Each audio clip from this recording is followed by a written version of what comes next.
بسم الله والصلاة والسلام على رسول الله. اللهم صل وسلم وبارك عليك يا حبيبي يا رسول الله. حبايبي وبناتي، ازيكم عاملين ايه؟ يا رب تكونوا بألف خير. فيديو النهاردة بنات عاملين البكاكين او الكماج زي ما بنقول عليه في الفلاحين. ده العيش ده بنات، ده احنا دايما كده بنعمله في مواسم زي رمضان للسحور. فانا النهاردة عاملاه من غير سحور ومن غير حاجة. ولادي طلبوا الابابير، فاكرين الابابير بتاعت زمان يا بنات اللي كنا بنعملها ورا العيش؟ كنا نعملها كده بعد العيش مدورة زي ما احنا شايفينها كده، ونعملها بالسمنة والسكر. فانا قلت بدل ما اعملها عجينة عادية من اللي هي دقيق وملح ومية بس، لا انا اعملها عجينة جميلة جدا تبقى مغذية، اللي هي عجينة البكاكين، واعمل لهم اللي هم عايزينه. طبعا هعملها جميلة جدا وطرية زي ما انتم شايفينها، مرنة جدا، تطبقيها كده وتفرديها طرية جدا، ولها البابة ما شاء الله زي ما شفتها كده في اول الفيديو. معايا هنا مبدئيا كده 2 كيلو من الدقيق، ولو عايزه تعملي كيلو او نص كيلو بتمشي معايا بنفس الخطوات. معايا هنا كان اللبن ده كنت جايباه بنات حليب. جيت يعني اختبره كده في المعلقه، اشوفه لقيته لا هيروب. لو غليته هيروب، فانا قلت لا انا هعمل بو كده الايه البكاكين بتاعتي. ولو رايب بالفعل برضو بينفع. ولو عندك خض من القشطه، لو هتحولها لزبده برضو بينفع، بيبقى جميل جدا. طب لو انت عندك لبن حليب ممكن تحوليه تحطي له علبتين زبادي يبقى رايب، بيبقى برضو جميل جدا. ده كيلو على ال2 كيلو دقيق. انا حطيت هنا على الدقيق معلقه ملح صغيره، وحطيت على كيلو اللبن الحليب ده انا كنت دفيته، حطيت عليه باكت خميره، وكمان حطيت عليه معلقه من السكر، دوبتهم كده مع بعض وبدات اعجن بيهم. عايزه اقولك ان هو اخد كمان معايا نص كوبايه ميه. لو كان عندي لبن تاني كنت برضو حطيت لبن، انا عايزه قيمته الغذائيه عاليه، لان طبعا بعمل لبيتي ولولادي. فانا كده حطيت اللبن وهبدا اعجن بايدي. الخطوه دي مهمه جدا يا بنات، لان العجين اهم حاجه في العيش. بتعجني كويس جدا جدا لغايه ما ملمس العجينه يبقى ناعم. وطبعا العجينه بتسيب ايدك كده وتسيب البوله، طالما سابت ايدك وسابت البوله يبقى كده خلاص انت عجنتها كويس جدا.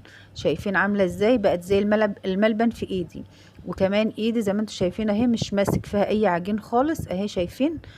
طالما سابت العجين كده، والعجينه العجينه مطاطيه كده زي اللبانه بالظبط.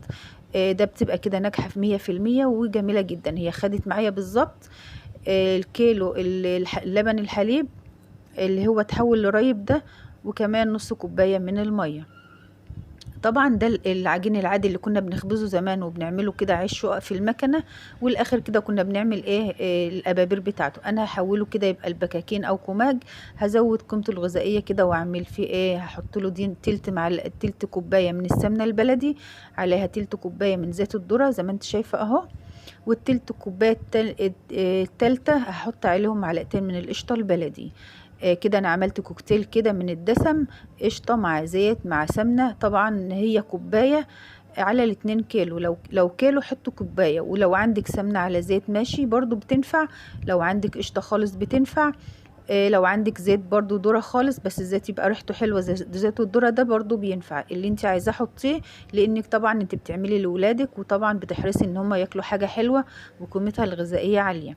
هبدأ بقى اتوه بقى كل الكوباية الدسم اللي انا حطيتها دي في الدقيق، هتدينا عجينة جميلة جدا ملسة ناعمة. عجينة مطاطية، هي بتلزق في الايد خفيف. شايفين جميلة ازاي؟ لازم العجينة بنات تبقى بالشكل ده، تبقى مطاطية وجميلة جدا كده زي ما انت شفتي، لان احنا كده طلعنا الجلوتين اللي فيها. كده انا عكيت ايدي بس زيت خفيف، علشان انا هغطي العجينة بالبلاستيك زي ما انتم شايفين. اي كيس بلاستيك افتحيه وحطيه عليه، فكده العجينة ما تلزقش. زي ما احنا شايفين كده بسم الله ما شاء الله عجنت. يا رب خمرت. بعد العجين طبعا انا سبتها نص ساعة، لان الجو حر جدا يا بنات، فهي نص ساعة وعملت كده يعني خمرت قوي كده. طب احنا لو في الشتاء وعايزينها تخمر بسرعة، الجو بيبقى برد جدا، بتولعي فرن البوتاجاز لمدة 5 دقايق وبعدين تطفيه، وبعدين تقومي حاطة كده العجين فيه. كده انت بتوفري له درجة الحرارة المناسبة الدافية، علشان العجينة الخميرة تتفاعل مع العجين، فكده تشتغل فيها ويخمر معانا بسرعة. ده في حالة لو احنا في الشتاء، انما انا عاملاها النهاردة كان الجو حر، فهي كده خمرت معايا على طول. انا كده فرشة كيس مشمع زي ما انتوا شايفين اهوت على الرخامة، وبقطع كده التقطيعة اللي انا عايزاها. لو انت عايزة الرغيف كبير بتقطعيه الكورة كبيرة، لو عايزة الرغيف صغير بتقطعي الكورة صغيرة. زي ما احنا شايفين اهو، ما شاء الله العجينة جميلة جدا. ويعني ماشية في ايدي، يعني جميلة جدا ما شاء الله. ولا بتتقطع ولا فيها تمزق، ولا هي مثلا مش مخدومة، لا ما شاء الله جميلة جدا. انا كده بوريك ان انا قطعته كله ورصيته، وكمان غطيته علشان ما يعملش طبقة من فوق، تبقى تعمل كده وش. وكده بجهز المكان اللي انا هحط عليه بعد ما افرده. العيش طبعا بتاعي بعد ما افرده. كده انا غطيته بمشمع، وكمان غطيته بالفوطة. برش كده دقيق من فوق ومن تحت، يعني حاجة خفيفة جدا. وبجيب النشابة بتاعتي بقى، ببدأ افرد العيش زي ما انا عايزة. لو عايزاه تخين وله البابة، بتعمليه السمك بتاعه تخين شوية. طب لو عايزينه اللي هو ما فيش فيه البابة، يبقى يعني طبقتين، او مورق كده، يبقى طبقتين. ويكون رقيق مش تخين. لا، بتوسعي انت في الدايرة بتاعت العيش، وبتخلي السمك بتاعه خفيف شوية. طبعا انت اللي بتتحكمي، لان انت اللي بتفردي بالنشابة. عايزه اوريكي السمك بتاعه، انا مخليه تخين شويه علشان انا عايزه ليه البابه. زي ما قلت لك انا هعمله، ولادي عايزين ابابير. الابابير طبعا بيبقى ليها البابه. علشان كده نحط فيها سمنه وسكر زي ما احنا عارفين. طبعا اخواتنا الفلاحين اللي بيخبزوا لغايه دلوقتي هيفهموا الكلام اللي انا بقوله. انا كده مجهزه يا بنات، زي ما انتم شايفين صينيه كبيره، وحاطه عليها كده يعني ملايه او اي قماشه تكوني مش عايزاها، بس طبعا نظيفه. وعلى القماشه بتفردي اي كيس بلاستيك يكون كبير، افرديه فيه علشان بتحط عليه. علشان طبعا زي ما قلت لك الهواء ممكن ينشفه. فانا كده حطيت مليت الصينيه، ورجعت علشان ما عنديش مكان بصراحه، فحطيت فردت تاني كيس مشمع، وهحط طبقه تانية. وانا مليت صينيتين زي دول يا بنات، وما شاء الله كده هقولك على التسويه. بعد ما خلاص خلصنا، انا كده التسويه بتاعتي ولعت الفرن على درجه حراره عاليه. لازم تبقى عاليه يا بنات، علشان وانت بتسوي العيش يقب كده، ويبقى معاكي طبقتين.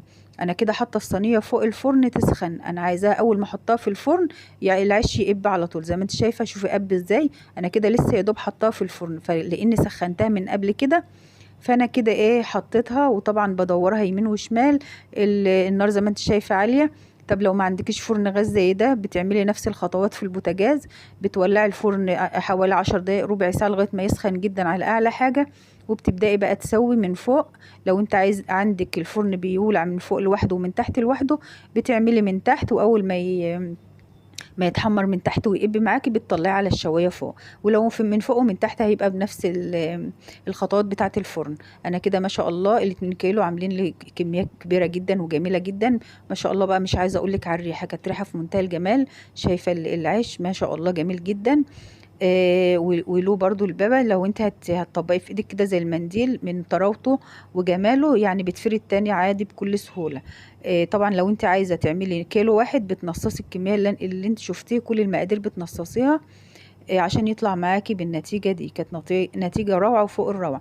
طبعا لو انت عايزة بقى بتعملي للفطار او للعشاء بقى، جنب لانشون، جنب جبنة رومي، جبنة بيضة، جنب مثلا عسل وطحينة، اللي هو العسل الاسود او عسل ابيض وقشطه، زي ما انت عايزه. هتعملي ابابر زي كده، طبعا بتعملي اللي انت عايزاه. جميل جدا وبينفع في اي حاجه، بسم الله ما شاء الله. انا كده ولادي كانوا طبعا البكاكين اللي في ايدي او العيش كان لسه سخن. فانا كده كان عندي قشطه بلدي اهي.